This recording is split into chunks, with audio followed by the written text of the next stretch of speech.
मेरे भाई, अगर आप पिछले एक साल के मेरे वक्तव्यों को देखेंगे तो शायद एकमात्र व्यक्ति मैं रहा हूं जो कैमरे पर कहता रहा है कि नीतीश कुमार बस कभी भी पलट सकते हैं। आप मेरे कितने भी वक्तव्य उठाकर देख लीजिए, हर जगह हमने कहा है ये नीतीश कुमार की राजनीति का हिस्सा बन गया है। लेकिन आज जो घटना हुई है ये नीतीश कुमार को इस संदर्भ में नहीं। नीतीश कुमार पलटू राम है या पलटू राम नेताओं के सरदार हैं, ये तो बात पहले से जनता जानती है।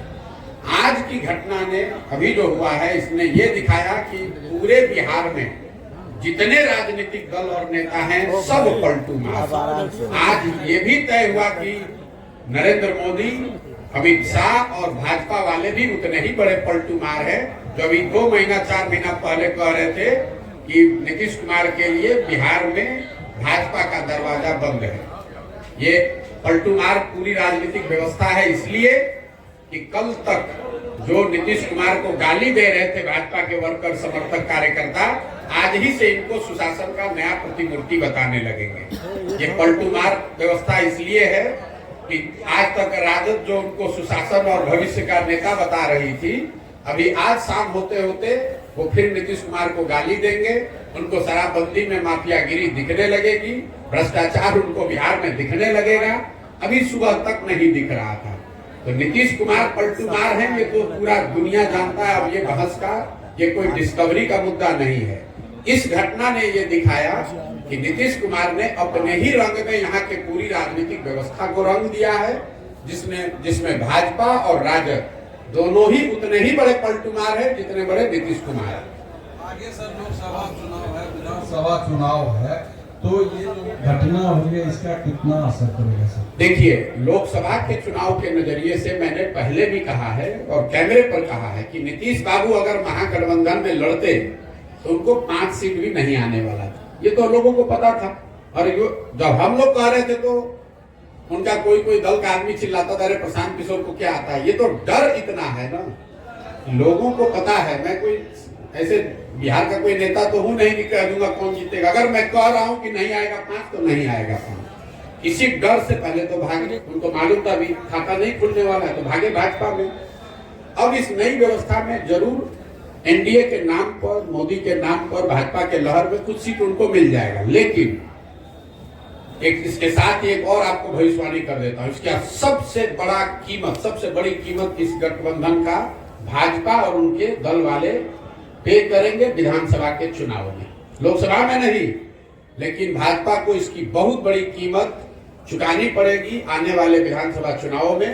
क्योंकि जो भाजपा का समर्थक है, जो उनका वोटर है, नेता है, काडर है, आज उसके पास कोई जवाब नहीं है कि आखिर आप जिस नीतीश कुमार को आपने एक बार 2020 में थोपा, तब भी आपके 75 एमएलए थे, इनके 42 थे, आप क्यों नहीं मुख्यमंत्री बने?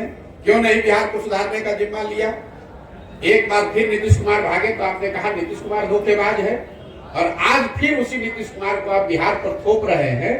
तो जिस तरह से कांग्रेस और कांग्रेस के नेतृत्व ने चंद सांसदों के लालच में बिहार को 20 वर्ष तक लालू के हाथ में बेचा, इसकी चिंता नहीं की कि बिहार के लोगों का क्या होगा। 10, 15, 20 सांसद हमारे जीत के यूपीए के आते रहे। लालू जी अगर पूरा बिहार लूट कर बर्बाद कर रहे हैं तो कोई चिंता नहीं थी सोनिया गांधी को, कोई चिंता नहीं थी कांग्रेस की लीडरशिप को। वही हाल आज भाजपा के लीडरशिप का है। उनकी चिंता बस इतनी है कि संसद में अगले लोकसभा चुनाव में हमारा 30-35 सांसद जीत कर आ जाए।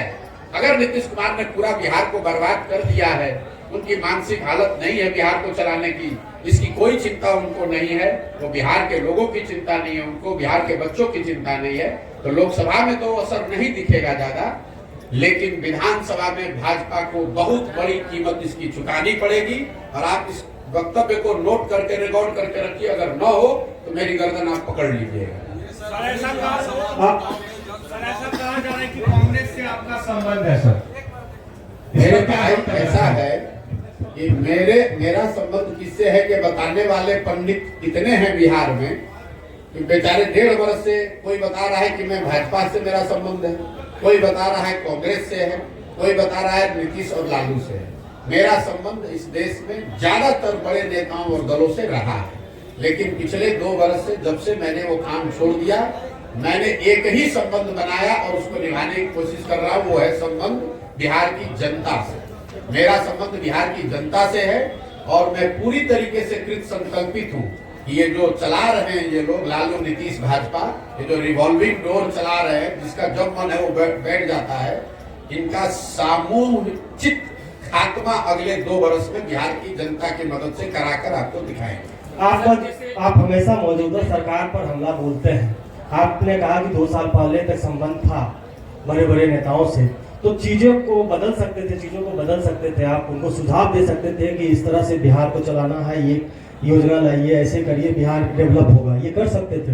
बिल्कुल कर सकते थे, किया भी। 2015 में बिहार की राजनीति से मेरा कोई लेना देना कभी नहीं रहा, लेकिन 2015 में जब यहाँ मैंने नीतीश कुमार की मदद की तो उसके साथ साथ 7 निश्चय का कार्यक्रम भी बनवाया, बिहार विकास मिशन की परिकल्पना भी की, लेकिन हम कोई मंत्री नहीं बने, हम यहाँ कोई ओहदा लेके नहीं रहे, हम तो चले गए। उसके बाद यहाँ पर उसको करने की जिम्मेवारी नीतीश सरकार की थी, और अगर उन्होंने नहीं किया तो हम ही यहाँ वापस आकर वो गलती सुधारने का या इसको बेहतर करने के लिए भी अपना घर परिवार काम धंधा छोड़कर हम ही पसीना बहा रहे हैं। आप नहीं कर रहे हैं, आप उस समय भी सवाल कर रहे थे, आज आप भी सवाल कर रहे हैं। हम ही आज आकर अपने जीवन का सब कुछ दांव पर लगाए हैं कि अगर इनको सलाह देने से नहीं सुधरा तो हम खुद उतरकर जनता को सलाह देकर इस काम को करेंगे। चुनावी मोड में प्रशांत किशोर कब आएंगे? बिल्कुल चिंता मत कीजिए, जब समय आएगा मैं चुनावी मोड में भी आऊंगा और आपको उसका असर भी दिखेगा। आपको नहीं दिखा, एक एमएलसी का चुनाव हमने अभी कराया निर्दलीय अफाक अहमद का, आज से 6-8 महीना पहले। उसमें एक ओर से महागठबंधन के उम्मीदवार थे, 30 वर्ष के जीते हुए एमएलसी, उनकी मृत्यु हुई तो उनका लड़का लड़ रहा था, और वहां के 5 भाजपा के सांसद लगे हुए थे अपने कैंडिडेट को जिताने में। ये सर जीता कौन? जनसुराज समर्थित आदमी। आप इस पर भरोसा रखिए, इतना हमें ज्ञान है कि यहाँ चुनाव कब होगा।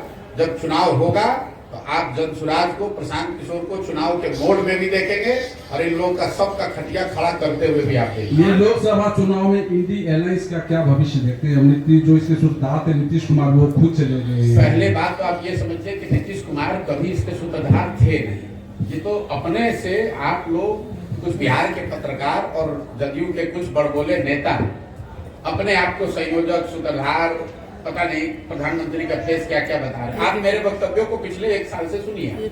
मैं बार बार कह रहा हूं कि पहली बात, इंडिया अलायंस जिस तरीके से बना है, जिस तरह के उसमें प्रयास हुए हैं, मैं ऐसा नहीं समझता हूं कि उससे उनको कोई बहुत सफलता मिलेगी। इसलिए नहीं मिलेगी कि ना उनके पास कोई नैरेटिव है, ना कोई पब्लिक से कॉन्टैक्ट है, ना जमीन पर कोई काम हो रहा है, ना कोई उनके लिए नया प्रयास हो रहा है, ना आपस में उनकी सामंजस्यता है, ना कोई चेहरा, ना कार्यक्रम, तो कैसे आपको सफलता मिलेगी? दूसरी बात, अगर जो भी उनकी ताकत है इंडिया अलायंस की, उसमें नीतीश कुमार का क्या था भाई?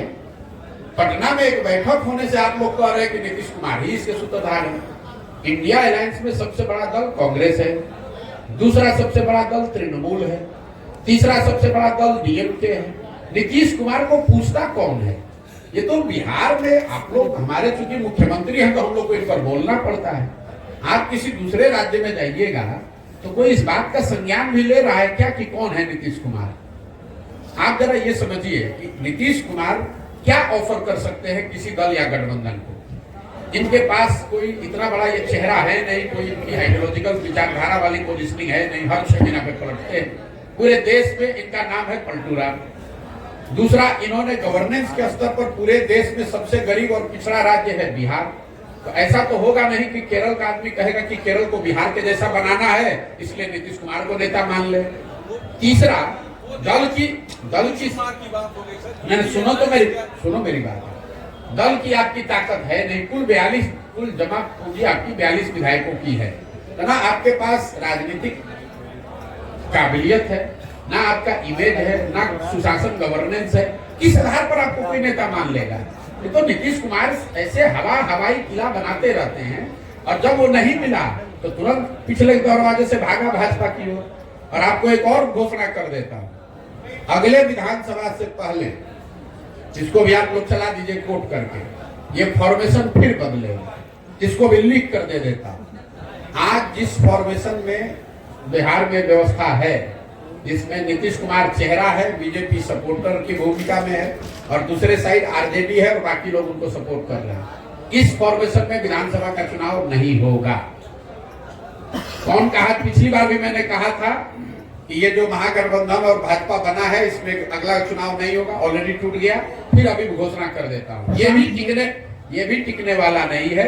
अगले विधानसभा से पहले आपको बहुत बड़ा उलटफेर बिहार की राजनीतिक परिदृश्य में, पूरी इकोसिस्टम में देखने को मिलेगा, और ये लोकसभा चुनाव के 6 महीना के अंदर आपको दिखेगा।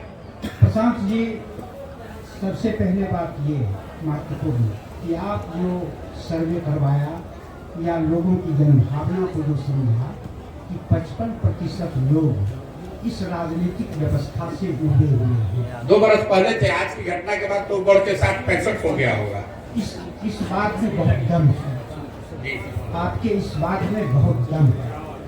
उस 55% लोगों को कोई विकल्प नहीं मिलेगा। अब जो विकल्प देने की एक बात हो रही है, क्या उस विकल्प में फिर वही जातवाद या वही पूंजीपति वर्ग आएंगे जो इस तरह का?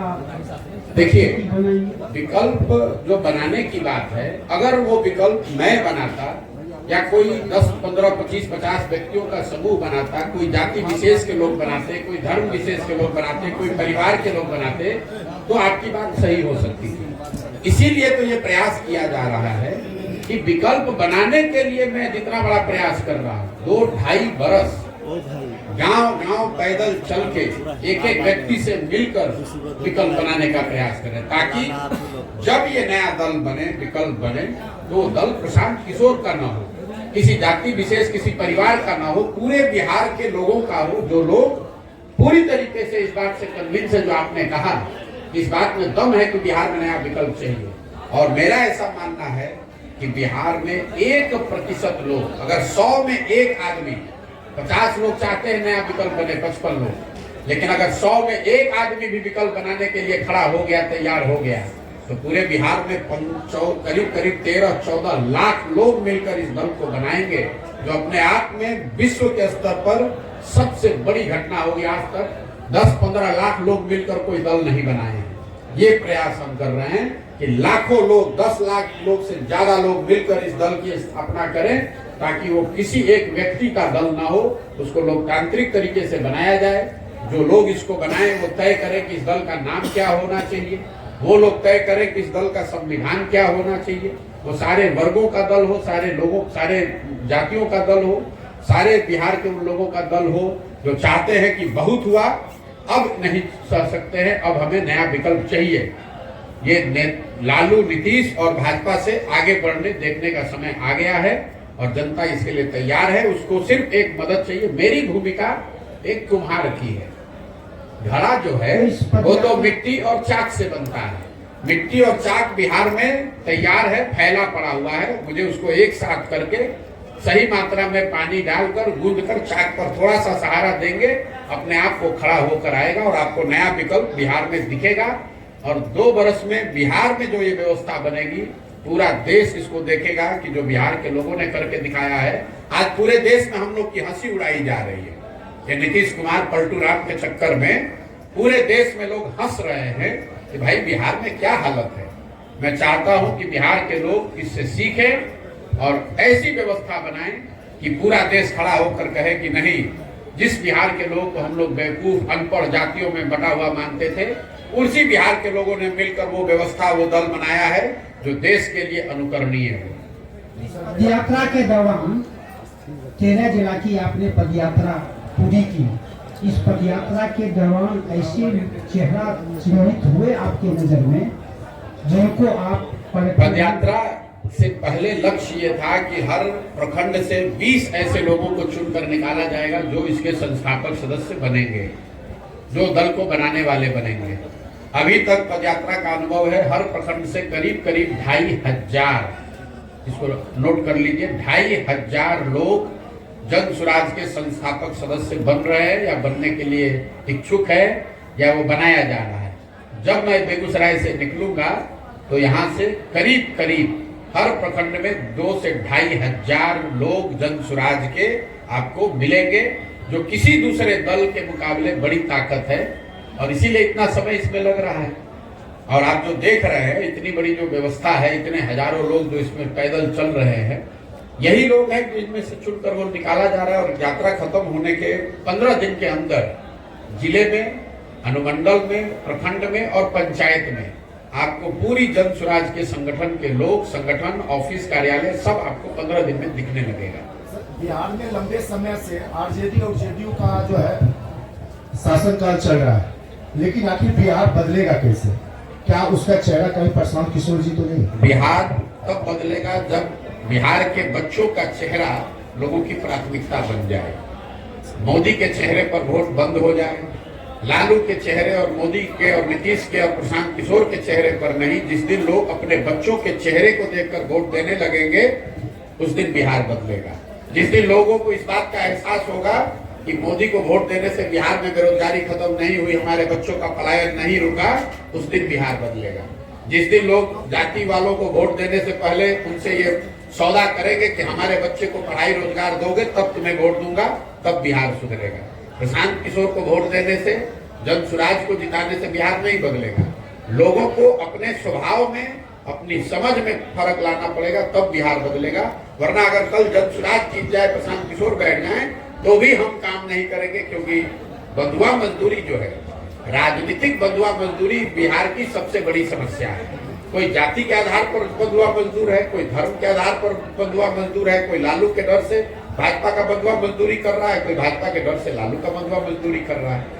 तो जब बिहार में राजनीतिक बंधुआ मजदूरी से हम लोग अपने आप को आजाद कर लेंगे, बिहार में परिवर्तन होगा। और आप देखेंगे कि अगले 10 वर्ष में हम लोग के जीवन काल में वो समय भी आएगा जब बेरोजगारी और पलायन छोड़िए, 10 वर्ष में मैं आपको लिख कर दे रहा हूँ, हम लोग वो समय देखेंगे जब दूसरे राज्यों से लोग बिहार में नौकरी रोजगार करने आएंगे। ये विजन और ये सपना लेकर ये प्रयास कर रहे हैं। तो फिलहाल सर महागठबंधन सरकार ने भी रोजगार दिया है बाहर के लोगों को, किसको दिया है? ये पहले तो आप लोग कुछ थोड़ा भी अपना रिसर्च करके नहीं आते। आपने कहा कि महागठबंधन सरकार ने लोगों को रोजगार दिया है। कैसे दिया है? 2 लाख शिक्षकों की बहाली की आप बात कर रहे हैं। इतना बड़ा फ्रॉड है ये। इसमें आधे से ज्यादा लोग वो थे जो पहले से शिक्षक थे, वो नियोजित शिक्षक थे, अब उनको राज्यकर्मी बना दिया गया। तो ये नया रोजगार नहीं है। दूसरा, जो नए लोगों को मिला पढ़ाई का साधन, उसमें भी आधे से ज्यादा लोग बिहार के बाहर के लोग। नीतीश कुमार बेवकूफ आदमी खड़ा होकर खुद ही गिना रहा है कि 12-13 राज्यों के लोग आकर यहाँ शिक्षक बने हैं जरा, लेकिन उसकी हिम्मत नहीं है उस सरकार की, वो संख्या जारी करके बता दे कि कितने बिहार के नए लड़कों को शिक्षकों की नौकरी मिली है। 50% से ज्यादा लोग का सर्विस कंडीशन बदला गया है, नया रोजगार नहीं मिला है। और जो 50% के आसपास नए लोगों को शिक्षकों के तौर पर नियुक्त किया गया है, उसमें से ज्यादातर लोग बिहार के बाहर के हैं। ये महागठबंधन, तेजस्वी, नीतीश, लालू, इनका सोच है कि हमारे बच्चे जाकर बाहर मजदूरी करें, ठेला लगाएं, सब्जी बेचें, और दूसरे राज्य के लोग आकर बिहार में 50,000 रुपया के शिक्षक की का काम करें। ये इनकी दूरदर्शिता दिखाता है। ये प्रधानमंत्री बनने के लालच में अपना देश में इमेज बना रहे थे नीतीश कुमार कि हम पूरे राज्य में यूपी के और गुजरात के लोगों को नौकरी देंगे बिहार में, तो सब लोग कहेगा कि नीतीश कुमार बहुत बड़ा नेता है। ये आदमी अपनी कुर्सी और अपनी महत्वाकांक्षा के लिए बिहार के किसी भी वर्ग का, किसी भी व्यक्ति का कुछ भी बेचने को तैयार है। ये बिहार की जनता देख रही है कि नीतीश कुमार, आज के नीतीश कुमार अपनी कुर्सी बचाने के लिए, अपनी महत्वाकांक्षा के लिए कुछ भी कुर्बानी देने को तैयार है। बिहार के लोगों की बलि चढ़ जाए, इस आदमी को कोई चिंता नहीं है। सर अपने पश्चिमों में महात्मा गांधी जी को रखने का क्या मतलब है? अब इस देश में, इस धराधाम पर, इस धरती पर महात्मा गांधी से बड़ा सामाजिक, राजनीतिक चिंतक, विचारक, आइकॉन तो पूरे देश में कोई बना नहीं। तो अगर गांधी को लेकर नहीं चलेंगे तो किसको लेकर चले? आप बता दीजिए। गोडसे को लेकर चले?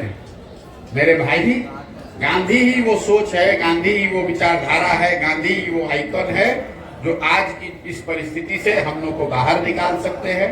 इसी सोच के को साथ में लेकर समाज के सभी वर्गों को जोड़ा जा सकता है। इसी सोच और उन्हीं के बताए हुए रास्ते पर चलकर बिहार को राजनीतिक बंधुआ मजदूरी से आजादी दिलाई जा सकती है। गांधी ने अपने विचारों से, अपने कार्य से, अपने आचरण से, अपने प्रयास से देश को आजाद कराया। बिहार अभी जरूरत है कि बिहार के लोग उन्हीं गांधी के मार्ग पर चलकर, उन्हीं के बताए रास्ते को फॉलो करके राजनीतिक बंधुआ मजदूरी से अपने आप को आजाद कराए। सर, आप कहते हैं कि युवाओं और पढ़े लिखे लोगों को राजनीति में आना चाहिए, लेकिन जन स्वराज में आपके अलावा तो कोई और चेहरा नहीं दिखता। क्योंकि आपको चेहरे देखने की आदत है। बिहार में आपको चेहरा खोज रहे हैं। जो यहाँ जितना बड़ा क्रिमिनल है, बदमाश है, ठग है, शराब का व्यापारी है, जो रोज दल बदलता है, वो आपको बड़ा चेहरा दिखता है। और जो हजारों जमीन से जुड़े हुए लोग जन स्वराज में जुड़ रहे हैं, उसको आप चेहरा नहीं मानते हैं। वो सब आदमी, हमने अभी बताया कि करीब करीब 2500 लोग हर प्रखंड से जुड़ रहे हैं।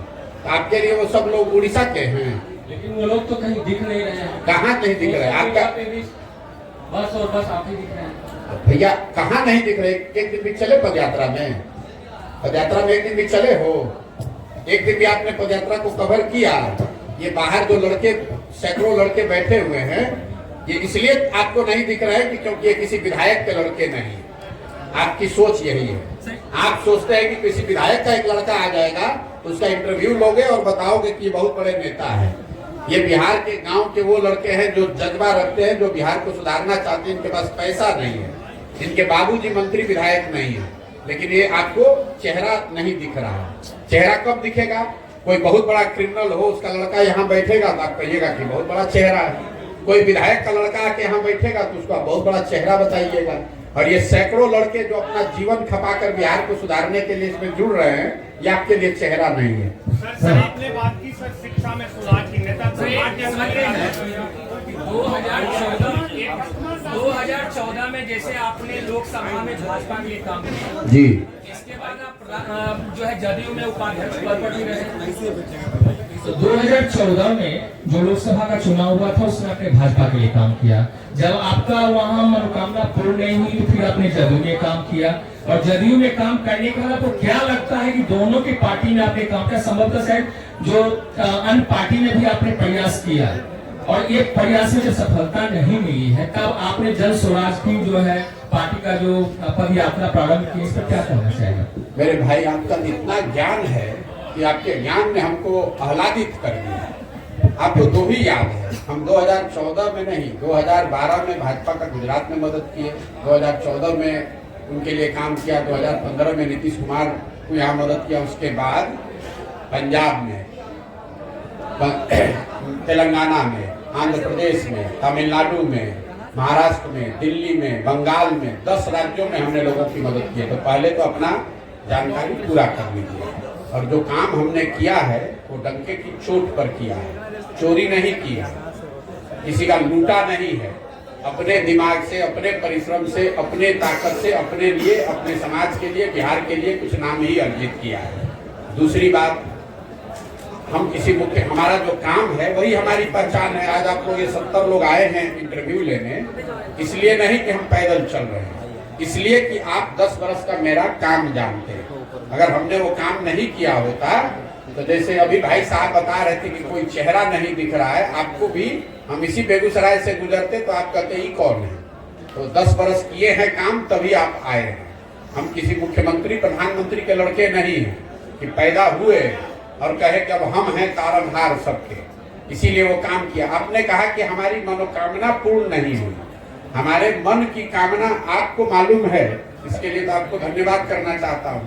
लेकिन जहां तक देश जानता है, उस 10 वर्ष में इस देश में, उस विधा में हमसे बड़ा नाम तो किसी का नहीं था। चाहते जीवन भर वही काम करते, लेकिन जब वो ताकत, वो पहचान, वो शक्ति बनी, जब अनुभव पूरा हुआ तो उसको लेकर यहाँ आए हैं। और 2 वर्ष से सब कुछ छोड़कर अपने जीवन का खेत में रहते हैं, गांव में चलते हैं। 2 वर्ष से रात दिन एक किए हुए हैं, यहाँ की स्थिति को सुधारने का प्रयास किया जाए। आपने कहा उस दल को किया, उस दल को किया। अगर उस दल में वो सब कुछ सही होता ही तो फिर हमको नए प्रयास की जरूरत क्या है। लेकिन दो ही, अगर आप कोई प्रयास करते हैं उसमें आपको सफलता नहीं मिली तो आपके पास 2 विकल्प हैं। या तो आप थक हार के बैठ जाइए कि भाई हो नहीं सकता है, दूसरा ये है कि उससे और बेहतर प्रयास कीजिए। तो हमारी गिनती आप दूसरे वाले में रखिए। हमने यहाँ प्रयास किया कि नीतीश को मदद करके 7 निश्चय बनाकर बिहार विकास मिशन बनाकर बिहार को सुधारा जाए। नहीं सुधरा तो उससे बड़ा प्रयास कर रहे हैं, लेकिन प्रयास तो कर रहे हैं ना, यहाँ बैठ के खाली टिप्पणी नहीं कर रहे हैं। दिल्ली में बैठकर बिहार पर टिप्पणी नहीं करता हूँ मैं। जब मैं बिहार में नहीं था तो देश भर के पत्रकार अगर बात करते होंगे, देश भर देश विदेश की राजनीति पर चर्चा करते थे, बिहार पर नहीं बोलते थे। बिहार पर तब बोलते हैं जब 2 बरस से बिहार के गांव-गांव में अपना पूरा जीवन लगाए हुए। बाहर के केरल में क्या हो रहा है, इंडिया अलायंस में क्या हो रहा है, तो पूछते हैं, तब भी लिमिटेड बात ही बोलते हैं, हमको उससे कोई लेना देना नहीं। तो हम यहाँ आए हैं ये सोच समझकर अपने 10-15 बरस के अनुभव के आधार पर कि अगर बिहार में सुधार करना है तो बिहार में समाज के स्तर पर प्रयास होना चाहिए, और वो प्रयास ईमानदारी से कर रहे हैं। सर रियली सॉरी टू से, मैं कंटिन्यूसली आपको सुनता रहता हूँ और अभी मैं बहुत बेतुका सवाल पूछने जा रहा हूँ। मतलब अरे आपका हक है पूछने का, बेतुका बस उसी हिसाब से पूछने जा रहा हूँ, मास कॉम के एथिक्स एंड नॉर्म्स के अकॉर्डिंग, कि अभी तक आपने सारे सवालों पे प्रॉपरली हमें आंसर दिया, बिल्कुल डिस्क्राइब किया, बट इनकम टैक्स का पार्ट नहीं है, बट ये जो फंडिंग आ रही है जन सुराज को लेकर, वो कहाँ से आ रही है? क्या ये क्राउड फंडिंग का? मेरे भाई ऐसा है, आपने कहा कि आप उनको सुनते रहे, आपने सुना नहीं है कभी, क्योंकि जिस दिन से हम ये पदयात्रा चला रहे हैं उस दिन से हर प्रेस वार्ता में आप पहले बेतुका पूछने वाले नहीं हैं। ये बेतुका सवाल नहीं है, तो बिल्कुल सही सवाल है। हर प्रखंड में पत्रकार वार्ता में लोग ये पूछते हैं कि इसके लिए पैसा कहाँ से आ रहा है।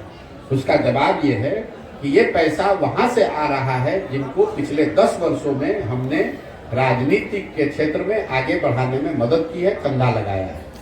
आज इस देश में 5 से ज्यादा ऐसे राज्य हैं जहां उन लोगों की सरकारें हैं जिनको सरकार बनाने में, जीतने में हमने कंधा लगाया है। कई लोगों को ये लगता है कि अच्छा जिस पार्टी को जिताया है वो पैसा दे रहा है, नहीं, पैसा वो कोई नेता नहीं देता है, कोई दल नहीं देता है, लेकिन जिस राज्य में भी आप किसी को सरकार बनाने में मदद करेंगे उस राज्य में सैकड़ों ऐसे लोग होते हैं जो प्रशांत किशोर को जानते हैं, जिनको हमारी समझ पर भरोसा है, जिनको हमारे प्रयासों में यकीन है, लोग वो मदद कर रहे हैं। उन राज्यों में जहां मैंने काम किया पिछले 10 साल में, जहां की व्यवस्था को, सरकार को बनाने में हमने कंधा लगाया, उस व्यवस्था से, उन दलों से, उन नेताओं से जुड़े हुए जो लोग हैं वो लोग पैसा दे रहे हैं और उसी पैसे से ये पूरा अभियान चलाया जा रहा है। सर एक सवाल है, एक बात, आप ये बेतुका सवाल अगली बार जदयू से और राजद से भी जरूर पूछिएगा। पत्रकार और मास कॉम के एथिक्स की आपने बात की है, मैं एक बार अपना फुटेज हमको दिखा दीजिएगा जिसमें आप ये पूछ रहे हो तेजस्वी यादव से कि राजद को राजनीति करने के लिए पैसा कहां से आता है, अपना बर्थडे एरोप्लेन चार्टर्ड प्लेन में मनाने के लिए पैसा कहां से आता है, नीतीश कुमार को धंधेबाजी करने के लिए पैसा कहां से आता है। ये सवाल अगर आपने नीतीश कुमार से पूछा होता तो मुझे और खुशी होती, लेकिन आप हमसे सवाल पूछिए, आपका हक है, हमको जवाब देना भी चाहिए, लेकिन ये जवाब सबसे मांगा जाना चाहिए, सिर्फ जनसुरा से। दूसरा न दे तो भी मैं दूंगा, सुनिए, दूसरा कोई न जवाब दे फिर भी मैं जवाब दे रहा हूं, लेकिन पत्रकार होने के नाते आप गिरिराज सिंह से भी पूछिएगा, यहाँ पर डॉक्टर तनवीर से भी पूछिएगा और नीतीश कुमार, लालू यादव से भी पूछिए, तेजस्वी यादव से, कि आप लोग जो राजनीति करते हैं, प्रशांत किशोर तो कह रहे हैं कि दूसरे राज्य में जिसका मदद किए थे वो पैसा दे रहा है, और बिहार में तो कम से कम कोई खड़ा होकर माई कलाल नहीं कह सकता है कि हमने 1 रुपया भी किसी से लिया है जीवन में।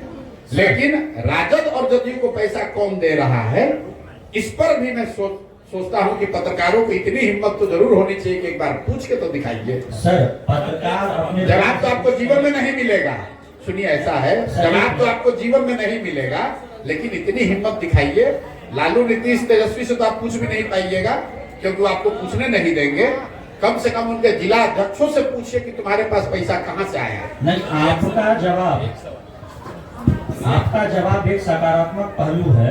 यह सवाल जानबूझकर पूछा गया था, ये एक सकारात्मक पहलू है जन सुराज के पदयात्रा से संबंधित। बिल्कुल, मैंने ये भी कहा है, बिल्कुल आपका स्वागत है, मैंने ये भी कहा है कि जब जन सुराज अभियान खत्म होगा तो इस पूरे अभियान पे जो खर्च हुआ इसका बाकायदा पूरा डिटेल जारी करेंगे कि 1-1 रुपया कहां से आया और बैंक के माध्यम से कैसे खर्च हुआ।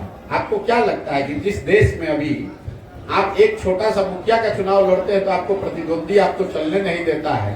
हम आज 16 महीना से इतना बड़ा अभियान चला रहे हैं, हम एक गलती करेंगे ये लोग हमको छोड़ देगा, हमको जिंदा गाड़ देगा। अभी तो उसको कोई उपाय ही नहीं है, उसको कोई उपाय नहीं, क्योंकि उसको मालूम है कि हम पर हाथ नहीं रख सकता। हम आज तक किसी पब्लिक ऑफिस में नहीं रहे हैं, किसी से धंधेबाजी नहीं करते हैं, पैसा नहीं लेते हैं, अपनी विद्वता से अपने अनुभव से लोगों की मदद की है और उनसे कह रहे हैं कि मदद करो।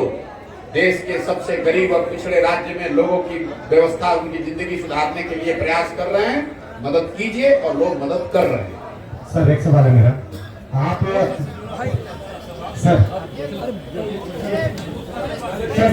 एक सवाल भाई देखिए, आपको पूछना है आप 2 घंटा बैठिए, लेकिन बीच में उठिएगा तो गड़बड़। जब आप जितने देर करना है साथ आपने पद यात्रा की है, तो क्या लगता है कि नीतीश कुमार के इतने पलटने के बाद जो जनता नहीं सुधरी, जो वोटर नहीं सुधरे, वो क्या इस बार पलटने पर सुधर पाएंगे? मेरे भाई, ये आपका भ्रम है कि जनता नहीं सुधर रही। आज के तारीख में आप लोग भी पत्रकार हैं, मैं दावे के साथ कैमरे पर कह रहा हूं कि अगर किसी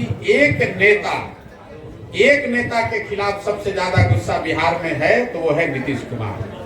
आप किसी भी वर्ग से बात कीजिए, किसी सामान्य नेता से, पब्लिक से, उनके अपने सपोर्टर, वोटर और पार्टी के नेताओं से बात कीजिए, हर आदमी नीतीश कुमार के लिए आज अपशब्द और गलत बात कह रहा है। और ये ऐसा मत समझिए कि बिहार की जनता समझती नहीं है। यही नीतीश कुमार हैं 2010 में, इनके नाम और चेहरे पर बिहार की जनता ने 206 विधायक जिताया था। आज यही नीतीश कुमार हैं जिनकी दशा यह है कि 40-42 को विधायक जीता हुआ है और एमपी के चुनाव में हारने के डर से ये आदमी फिर भागकर भाजपा के शरण में गया है कि अगर मोदी जी भाजपा का साथ नहीं रहा तो खाता नहीं खुलेगा। अगली बार लिख लीजिए, अभी पिछले बार घोषणा किए थे कि अगर महागठबंधन में लड़ेंगे तो 5 एमपी नहीं जीतेंगे। अभी लिख लीजिए, अब चाहे किसी गठबंधन में लड़े, भाजपा के साथ भी लड़े, नीतीश कुमार को 20 से कम विधायक अगली बार जदयू को आएगा। अगर नहीं आया तो मैं राजनीति से संन्यास ले लूंगा। इस आदमी को, जदयू को 20 विधायक नहीं आएगा, चाहे वो भाजपा के साथ लड़े, महागठबंधन के साथ लड़े, कि किसी के साथ लड़े। बिहार की जनता इतनी बेवकूफ नहीं है, जनता इतनी व्याकुल है आज कि वोट किसी को दिया। ये आदमी पलट पलट के, आप समझिए जनता आज कितना असहाय फील कर रही है, वोट किसी के नाम पर लिया। ये आदमी अपने आप को इतना चतुर समझता है, ये चतुर नहीं है, धूर्त है। नीतीश कुमार निहायत धूर्त आदमी है जो पूरे बिहार के 13 करोड़ जनता को धूर्तता से मूर्ख बनाकर उसको ठग रहा है और इसका पूरा सूद समेत हिसाब जनता अगले चुनाव में करेगी। लोकसभा और खाली छोड़ दीजिए। तो सर आपका नाम आ रहा है सरकार गिराने में। हम बोले थे कि जाकर उधर पलट जाओ। ये नीतीश कुमार इतना धूर्त है, जब महागठबंधन भागे तो कहा कि प्रशांत किशोर भाजपा के एजेंट हैं। आज जितने हमारे मुसलमान भाई हैं, भाजपा विरोधी जो लोग हैं बिहार में, उनको इसका चेहरा पहचानना चाहिए कि आदमी कितना बड़ा धोखेबाज है। सर 25 की भविष्यवाणी लगेगा, बीजेपी को भविष्यवाणी तक करते हैं? भविष्यवाणी नहीं करते हैं, ये तो आप जानते हैं कि प्रशांत किशोर भविष्यवाणी नहीं करता है। सुनिए मेरी बात, मैंने जीवन में सिर्फ एक बार, बिहार आने से पहले सिर्फ एक बार भविष्यवाणी की थी, बंगाल के चुनाव को लेकर। जब पूरे देश के लोगों ने कहा कि भाजपा को 200 सीट आएगा, तो हमने कहा कि इनको 100 नहीं आएगा और 100 से ज्यादा आएगा तो संन्यास ले लेंगे। भाजपा को आया 77। मैंने बिहार में आकर दूसरी घोषणा की कि नीतीश कुमार महागठबंधन में नहीं टिकने वाला, अगर टिक के लड़ेगा तो 5 एमपी नहीं आएगा। महागठबंधन से पहले छोड़कर भाग गए, 2 तो ठीक हो गया। अब तीसरी घोषणा अभी कर देते। जिस फॉर्मेशन में भी नीतीश कुमार लड़े, अगले विधानसभा चुनाव में नीतीश कुमार की दल जदयू को, चाहे भाजपा के साथ लड़े, महागठबंधन में लड़े, अकेले लड़ जाए, 20 सीट नहीं आएगा। अगर आएगा तो ये आप लोग सब रिकॉर्ड कर रहे हैं, नोट करके रखिए। मैं जीवन में अपने काम से संन्यास ले लूंगा। बिहार की जनता के विद्वता पर मुझे इतना यकीन है। बिहार ये भाई हम जितना घोषणा कर रहे हैं उतने सुनो। बिहार में जो जातीय जनगणना इसलिए उसको 20 से कम सीट आएगा नीतीश कुमार को, क्योंकि जनता ये सुनिश्चित करना चाहती है कि नीतीश कुमार को इतना कम सीट दो कि कोई गणित लगा के ये आदमी फिर से मुख्यमंत्री न बन जाए। सर, बिहार में जो जातीय जनगणना हुई है, बिहार वासियों को कितना इससे क्षति भोगना पड़ेगा, और क्या आप इसे सही मान रहे हैं या गलत? और लोकसभा विधानसभा को कितना प्रभाव पड़ेगा? नीतीश कुमार, लोग कोई कहता है कि भाजपा जात धर्म का कमंडल का राजनीति करता है, ये मंडल की राजनीति करते हैं। नीतीश कुमार ऐसा चालू आदमी है कि कमंडल और मंडल दोनों की राजनीति करना चाहते हैं। इनको कोई फायदा नहीं होगा। मैंने पहले भी कहा है, जातिगत सर्वे से नीतीश और लालू ने ये दिखाया कि उन्होंने अपना प्रमाण, अपना कीचड़ अपने मुंह पर लगाकर दिखाया कि 30 वर्ष से जिन जातियों के नाम पर वो राजनीति करते रहे हैं, उनके भलाई के लिए, उनके बेहतरी के लिए इन दोनों लोगों ने कुछ नहीं किया है। अगर उनकी हकमारी हुई है, जो कि आंकड़ों में दिख रहा है, इन्हीं के आंकड़ों में दिख रहा है, वो हकमारी किसने की है? पिछले 32 साल से तो लालू और नीतीश ही सत्ता में हैं। इन्होंने उनको कोई जगह नहीं दी, उनको कोई विभाग नहीं दिया, उनको संसाधन नहीं दिए, उनके बच्चों के पढ़ाई की व्यवस्था नहीं की, उनको रोजगार नहीं दिया, उनके नाम पर राजनीति की, उनके राजनीति पर कुर्सी पर बैठे। तो जनता उसको देख चुकी है।